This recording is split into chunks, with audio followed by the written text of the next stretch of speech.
아침 햇살이 희미하게 안개를 뚫고 마당을 비추고 있었습니다. 김순자는 여느 때처럼 새벽 5시에 일어나 부엌불을 지폈어요. 낡은 알루미늄 주전자가 달그락거리고 된장국 끓는 냄새가 천천히 집안을 채웠습니다. 그녀는 허리를 곧게 세우지 못한 채 묵묵히 밥상을 차렸습니다. 안나는 조금 늦게 일어나 조심스럽게 주방으로 들어왔습니다. 머리를 묶고 앞치마를 두른 그의 손에는 작은 메모지가 들려 있었어요. 거기엔 된장국 넣는 재료가 서툰 한글로 적혀 있었습니다. 순자는 그 메모를 흘끗 보며 입술을 굳게 다물었습니다. 그거 넣지 마요. 너무 짜져요. 짧은 말이었지만 안나는 깜짝 놀라며 손을 멈췄습니다. 순자는 의자를 끌어앉으며 다소 거칠게 밥을 뜯었습니다. 그녀의 얼굴에는 피로와 불만이 뒤섞여 있었어요. 안나는 고개를 숙인 채 천천히 국을 저었습니다. 그녀는 고향에서 배웠던 요리법과 전혀 다른 방식이 낯설었습니다. 말을 걸고 싶었지만 언어의 벽이 두꺼워서 입을 열지 못했죠. 순자는 그런 안나의 침묵을 오히려 무시로 받아들였습니다. 식탁 위엔 된장국, 김치, 멸치볶음이 가지런히 놓였지만 공기는 싸늘했어요. 엄마, 학교 늦어요. 유진의 밝은 목소리가 그 침묵을 잠시 깨뜨렸습니다. 안나는 유진의 머리를 쓰다듬으며 미소를 지었어요. 하지만 그 미소 뒤엔 긴장감이 숨겨져 있었습니다. 식사가 끝나자 안나는 조용히 식탁을 치웠습니다. 순자는 마당으로 나가 빗자루를 쥐었습니다. 마당 한켠엔 오래된 장독대가 가지런히 놓여 있었죠. 그녀는 쓸던 손을 멈추고 하늘을 올려다보았습니다. 어디선가 닭이 울었고 그 울음이 마을에 울려 퍼졌습니다. 요즘 사람들은 참 변했어. 순자가 혼잣말을 했습니다. 안나는 창가에서 그 모습을 지켜보다가 서둘러 문을 닫았어요. 그녀는 스마트폰을 꺼내 번역기를 열고 시어머니 마음 사는 방법을 검색했습니다. 낯선 글자들이 화면을 가득 채웠지만 그녀는 끝까지 눈을 떼지 않았습니다. 그 모습은 마치 길을 잃고도 끝내 길을 찾으려 애쓰는 사람 같았어요. 잠시 후 순자의 친구 김씨 아주머니가 마당 앞에서 불쑥 얼굴을 내밀었습니다. 아이고, 외국 며느리랑 사는 거 힘들지? 순자는 잠시 망설이다가 짧게 웃으며 대답했습니다. 뭐, 사람 사는 게 다 그렇죠. 하지만 그 웃음 끝엔 어딘가 쓸쓸한 그림자가 드리워져 있었습니다. 안나는 그 대화를 듣지 못한 채 설거지를 마치고 고무장갑을 벗었어요. 창문 밖으로 스치는 바람이 차가웠고 커튼이 살짝 흔들렸습니다. 그녀는 잠시 멈춰서서 거실 한쪽에 걸린 가족 사진을 바라봤습니다. 사진 속 세 사람은 웃고 있었지만 지금 그 웃음은 낯설게 느껴졌습니다. 그리고 그때부터 이 집안에 보이지 않는 균열은 조금씩 깊어져 갔습니다. 새벽 공기가 아직 차가운 시간, 안나는 장바구니를 들고 시장으로 향했습니다. 좁은 골목길을 지나며 생선 비린내와 갓 구운 빵 냄새가 섞여 코끝을 찔렀어요. 그녀는 휴대폰 번역기를 켜고 상인에게 손짓으로 가격을 물었습니다. 상인은 알아듣지 못하고 짜증 섞인 얼굴로 손을 내저었습니다. 안나는 멋쩍게 웃으며 고개를 숙였지만 속으로는 작게 한숨을 내쉬었죠. 그녀가 힘겹게 장을 보고 돌아오자 순자는 마루에 앉아 라디오를 듣고 있었습니다. 또 늦었네. 고춧가루는 샀어요? 순자의 목소리는 이미 불만이 묻어 있었어요. 안나는 번역기로 시장 사람이 많았어요라 입력했지만 기계음은 어색하게 끊겼습니다. 순자는 대답 대신 식탁 위를 쿡쿡 찔렀고 안나는 말없이 재료를 정리했죠. 짧은 대화였지만 두 사람 사이엔 얼음장 같은 공기가 흘렀습니다. 그날 오후 김 씨 아주머니가 찾아와 순자 옆에 앉았습니다. 외국 사람이라 그런가 살림이 느리다며? 내가 들었어요. 순자는 대꾸하지 않았지만 얼굴이 굳어졌습니다. 안나는 부엌에서 그 말을 들었지만 모른 척 설거지를 이어갔습니다. 그녀의 손끝은 떨렸고 그릇 부딪히는 소리가 유난히 컸어요. 순자는 그 소리를 불만의 표시로 오해했습니다. 소리 좀 작게 내요. 순자의 한마디에 안나는 입술을 깨물었습니다. 유진이 방에서 나와 엄마 괜찮아? 하고 묻자 안나는 억지로 웃었습니다. 하지만 유진의 눈에도 엄마의 피곤한 표정이 선명하게 비쳤습니다. 그날 저녁 식탁 위엔 말 한마디 없는 세 사람이 앉아 있었습니다. 밤이 깊자 순자는 혼잣말을 하며 TV를 껐습니다.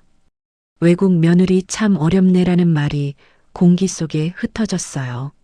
안나는 방에서 이불을 덮은 채 휴대폰으로 시어머니와 잘 지내는 법을 검색했습니다. 그녀는 화면에 떠오른 문장을 천천히 따라 읽었습니다. 먼저 다가가세요. 말보다 행동이 중요합니다. 그 말이 마음에 남았지만 다음날 실천할 용기가 생기지 않았습니다. 준호는 야근을 마치고 집에 전화했지만 통화는 짧게 끝났습니다. 괜찮아. 그냥 피곤해. 안나의 목소리는 무겁게 가라앉아 있었죠.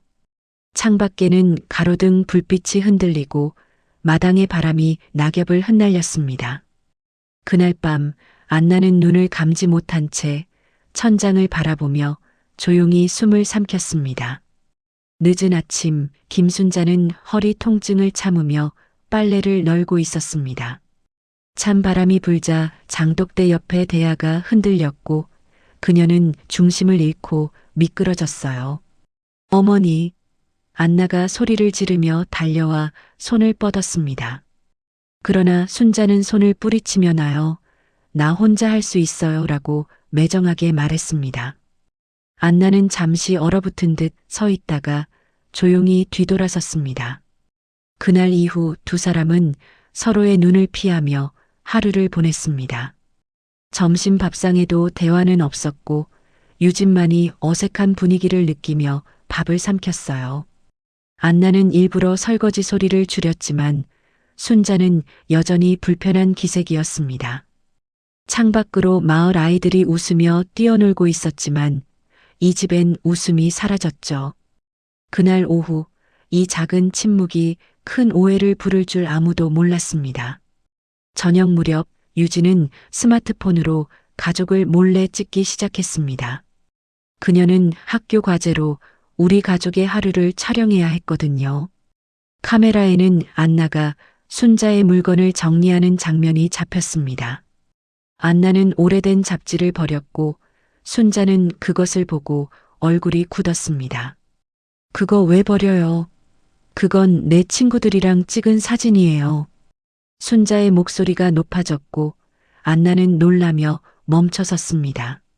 유진은 두 사람의 모습을 무심코 계속 촬영했습니다. 순자가 안나의 팔을 치자 안나는 뒤로 물러서며 식탁에 부딪혔어요.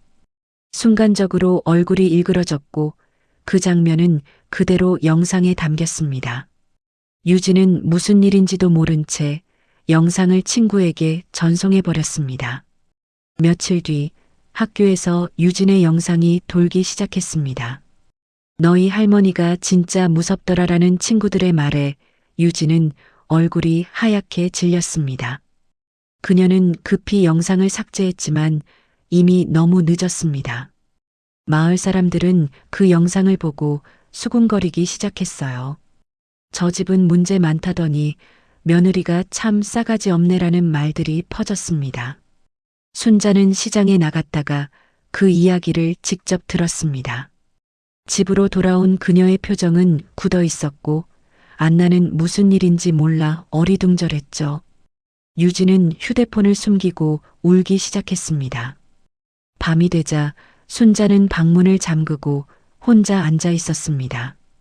그리고 그날 밤 준호에게서 영상이 뭐냐는 전화가 걸려왔습니다. 그날 저녁 김준호는 퇴근하자마자 곧장 차에 올라 시골집으로 달렸습니다. 손에 쥔 딸의 휴대폰에는 문제의 영상이 재생되고 있었어요. 짧은 영상 속 안나는 차가운 표정으로 순자를 밀치며 방을 나가는 듯 보였습니다. 순자가 의자에 주저앉으며 얼굴을 감싸 쥔 장면에서 영상이 끝났죠. 준호는 핸들을 움켜쥔 손에 힘이 들어갔습니다. 집에 도착하자마자 그는 안나를 불러 세웠습니다. 이게 뭐야? 왜 어머니를 밀쳤어? 그의 목소리는 낮았지만 분노로 떨렸습니다. 안나는 무슨 말인지 몰라 당황한 표정으로 고개를 저었어요. 순자는 마루에 앉아 눈가를 훔치며 이제 봤지. 내가 괜히 힘들다 한 게 아니에요라고 말했습니다. 안나는 서툰 한국어로 무언가 해명하려 했지만 말이 끝나기도 전에 눈물이 터졌습니다. 그녀는 손으로 가슴을 감싸쥐며 방으로 뛰어들어가 문을 잠갔습니다. 순자는 한숨을 쉬며 텔레비전을 켜고 화면을 멍하니 바라봤어요. 유진은 두 사람 사이를 오가며 아무 말도 하지 못했습니다. 준호는 손에 쥔 휴대폰을 던지듯 바닥에 내팽개쳤습니다. 휴대폰이 부서지는 소리와 함께 안나의 흐느낌이 벽 너머로 새어나왔습니다. 순자는 아들의 행동에 놀라서 입을 다물었지만 속으로는 묘한 안도감을 느꼈습니다. 이제라도 알아서 다행이네. 그녀의 속삭임이 공기 중에 흩어졌죠. 유진은 그 말에 눈을 크게 떴습니다. 그녀는 서랍 속에서 숨겨둔 또 다른 영상을 떠올렸습니다. 그 영상에는 전혀 다른 장면이 담겨 있었어요. 어머니가 쓰러진 할머니 옆에서 울고 있는 모습이었습니다. 밤이 깊어지자 집안은 숨죽인 정적에 잠겼습니다. 안나는 방 안에서 계속 눈물을 훔쳤고 번역기를 통해 억울한 말을 기록했습니다. 나 나쁜 사람 아니에요. 도왔어요. 하지만 아무도 몰라요. 그녀의 글씨는 떨렸고 화면 위에 눈물이 떨어졌습니다. 준호는 거실에서 홀로 앉아 부서진 휴대폰을 바라보며 후회와 분노 사이에서 갈팡질팡했습니다. 순자는 방 안에 불을 끄지 않은 채 그대로 깜빡 잠이 들었습니다. 그녀의 머리만 라디오에선 옛 트로트가 흘러나오고 있었죠. 유진은 조용히 부모의 문 앞에 다가가 숨을 죽였습니다. 그녀의 손 안엔 USB 하나가 꽉 쥐어져 있었습니다. 그 안에는 아무도 모르는 진실의 조각들이 담겨 있었어요. 이튿날 아침 안나는 집을 나서지 못한 채 방 안에서 웅크리고 있었습니다. 그녀의 눈가는 부어 있었고 손에는 휴대폰 대신 작은 수첩이 들려 있었죠. 그 수첩엔 순자의 약 복용 시간과 증상 변화가 꼼꼼히 기록돼 있었습니다. 한편 유진은 학교에 가지 않고 몰래 아버지의 서류 가방에서 USB를 꺼냈습니다. 그녀는 컴퓨터를 켜고 영상을 재생했습니다. 화면에는 순자가 스스로 넘어지며 안나의 손을 잡아 끌다 균형을 잃는 장면이 보였습니다. 그 뒤로 놀란 안나가 순자를 부축하고 119에 전화하는 모습도 담겨 있었죠. 유진은 입술을 깨물며 숨을 죽였습니다. 엄마가 그걸 왜 숨겼지? 그녀의 머릿속이 복잡하게 뒤엉켰습니다. 그때 방문이 열리며 순자가 들어섰습니다. 순자는 모니터 화면을 보고 놀라움과 분노가 섞인 표정을 지었습니다. 그거 누가 켰어? 그녀의 목소리는 떨렸습니다. 유진은 USB를 빼서 손에 꽉 쥐었습니다. 순자는 다가와 그것을 빼앗으려 했고 두 사람의 몸이 부딪혔습니다. 책상이 흔들리며 컵이 깨지고 컴퓨터가 꺼졌습니다.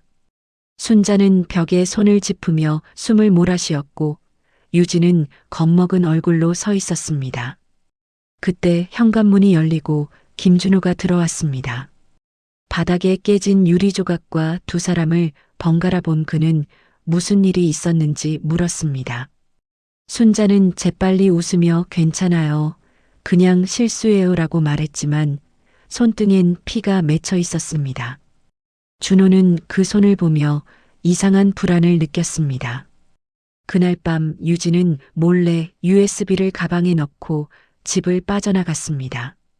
그녀는 마을 외곽의 오래된 PC방으로 향했습니다. 낡은 모니터 앞에 앉은 유진은 떨리는 손으로 영상을 다시 재생했습니다. 그녀는 그것을 복사해 클라우드에 업로드하기 시작했습니다. 이건 그냥 진실을 알리고 싶을 뿐이야. 속삭이듯 말하며 화면을 응시했습니다. 한편 집에선 순자가 안나의 문 앞에서 조용히 앉아 있었습니다. 나도 미안했어. 근데 이제 돌이킬 수가 없네. 그녀는 자신에게 말하듯 중얼거렸죠. 안나는 그 말소리를 들었지만 문을 열지 않았습니다. 그녀의 눈앞에는 한국어로 번역된 한 문장이 켜져 있었습니다. 진실은 언젠가 모두의 눈앞에 나타난다. 다음 날 밤 집안은 유난히 고요했습니다. 김준호는 일을 마치고 늦게 귀가했지만 안나와 순자 모두 거실에 없었습니다. 대신 식탁 위에는 찬 밥과 식지 않은 국이 놓여 있었죠. 그는 이상한 기운을 느끼며 안나의 방 문을 열었습니다. 방 안엔 아무도 없고 창문은 살짝 열려 있었습니다. 그때 현관문이 열리며 유진이 급히 들어왔습니다. 그녀의 손엔 작은 USB 하나가 쥐어져 있었습니다. 아빠, 이거 꼭 봐야 돼요. 유진의 얼굴은 결의로 굳어 있었죠. 준호는 묵묵히 컴퓨터를 켜고 영상을 재생했습니다. 영상 속에서 드러난 건 그동안 감춰졌던 진실이었습니다. 화면에는 순자가 자신의 며느리 안나를 몰래 감시하던 장면들이 이어졌습니다. 주방, 거실, 심지어 안나의 방 앞에도 설치된 카메라가 있었죠. 그 속에서 안나는 늘 조심스럽게 움직이며 어머니의 눈치를 보고 있었습니다. 순자가 음식을 일부러 바닥에 쏟고는 안나 탓으로 돌리는 모습도 보였습니다. 영상을 끝까지 본 준호는 주먹을 쥔 채 자리에서 일어났습니다. 이게 다 뭐야? 그의 목소리는 낮고 떨렸습니다. 유진은 고개를 숙이며 할머니가 엄마를 너무 힘들게 했어요 라고 속삭였습니다. 그때 복도에서 발소리가 들렸습니다. 순자가 손전등을 들고 그들 앞에 서 있었습니다. 그녀의 얼굴은 창백했고 눈동자는 흔들리고 있었습니다. 순자는 컴퓨터 화면을 바라보더니 그 자리에 멈춰섰습니다. 그건 내가 모르는 이야기야. 그녀는 떨리는 목소리로 말했습니다. 준호는 다가서며 이게 다 사실입니까? 라고 물었죠. 순자는 대답 대신 눈을 감고 숨을 깊게 내쉬었습니다. 나는 저 여자가 우리 집을 망치게 둘 수 없었어요. 그녀의 입술은 마른 종이처럼 바르르 떨렸습니다. 그 순간 안나가 문가에 나타났습니다. 그녀는 고요한 눈빛으로 그 셋을 바라봤습니다. 이제 다 알게 됐네요. 안나의 말에 공기가 멎은 듯 했습니다. 순자의 손에서 떨어진 손전등이 바닥에 부딪히며 굉음을 냈습니다. 순자가 쓰러진 손전등을 주워 들려 했지만 몸이 휘청거렸습니다. 안나는 반사적으로 다가가 그녀를 붙잡았습니다. 그 순간 순자는 힘없이 웃으며 이제 다 끝났네요 라고 중얼거렸습니다. 그녀의 눈에는 후회와 두려움이 동시에 비쳤습니다. 김준호는 아무 말도 하지 못한 채 눈앞에 두 여자를 바라봤습니다. 유진은 울음을 터뜨리며 안나에게 달려갔고 안나는 아이를 끌어안았습니다. 순자는 그 모습을 한참 바라보다가 조용히 고개를 숙였습니다. 미안하오. 내가 너무 오래 외로웠나 봐요. 그녀의 목소리는 거의 들리지 않았지만 방 안의 모든 이가 그 말을 들었습니다. 이내 순자의 몸이 느리게 무너져 내렸습니다. 구급차가 도착했을 때 순자는 아직 의식을 잃지 않은 상태였습니다. 들것에 실리며 그녀는 안나를 찾았습니다. 그 아이를 잘 부탁해요. 그녀는 힘겹게 손을 내밀었고 안나는 그 손을 잡았습니다. 그러나 그 말이 끝나기도 전에 순자의 눈이 감겼습니다. 병원으로 옮겨진 순자는 새벽녘 조용히 숨을 거두었습니다. 의사는 심근경색이라 말했지만 모두가 그 원인이 마음의 병임을 알고 있었습니다. 그날 밤 김준호는 병실 앞에서 담배를 쥐었다가 피우지 못했습니다. 그의 손이 미세하게 떨리고 있었죠. 안나는 병실 창가에 앉아 하늘을 바라보며 속으로 무언가를 되뇌었습니다. 당신도 결국 가족이었네요. 장례식장은 이틀 후 조용히 차려졌습니다. 이웃 몇 명과 친척 몇 사람이 찾아왔지만 분위기는 무겁고 차분했습니다. 유진은 검은 옷을 입고 어머니 곁을 지켰습니다. 그녀는 관 속의 순자를 바라보다가 작게 인사했습니다. 할머니, 이제 그만 아파요. 안나는 묵묵히 조문객들에게 인사를 하며 눈물을 삼켰습니다. 그녀의 손끝엔 순자가 생전에 남긴 수첩이 들려 있었습니다. 그 안에는 순자의 필체로 미안합니다라는 글자 3글자가 적혀 있었습니다. 안나는 그것을 조용히 가슴에 품었습니다. 모든 오해와 상처가 끝난 자리엔 깊은 침묵만이 남아 있었습니다. 며칠 후 집 앞마당에는 작은 텃밭이 자리 잡았습니다.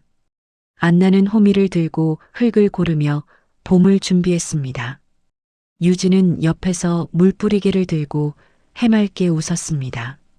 그녀의 웃음은 이제 더 이상 긴장이나 두려움이 아니었죠. 김준호는 텃밭 옆에서 삽을 들고 흙을 파며 가족의 일상을 되찾았습니다. 안나는 잠시 손을 멈추고 창밖을 바라보았습니다. 햇살이 부드럽게 비치고 바람이 살랑살랑 마당을 스쳤습니다. 유진은 스마트폰으로 텃밭에서 일하는 가족을 사진으로 찍었습니다. 이번에는 웃음과 따뜻한 순간이 화면 가득 담겼습니다. 그녀는 화면 속 가족을 보며 속으로 중얼거렸습니다. 이제 우리 다시 시작할 수 있겠죠.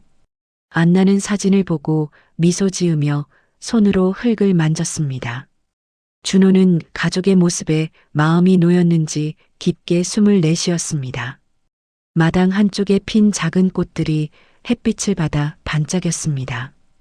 바람에 흔들리는 나뭇잎 사이로 새들의 지저김이 들려왔습니다.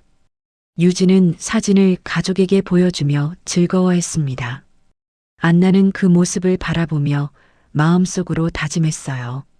과거의 상처는 남겠지만 이제 서로를 지켜야 한다. 준호는 텃밭 일을 잠시 멈추고 딸과 안나를 번갈아 바라보았습니다. 그리고 집안에는 오랜만에 평화로운 웃음과 함께 새로운 봄이 찾아왔습니다.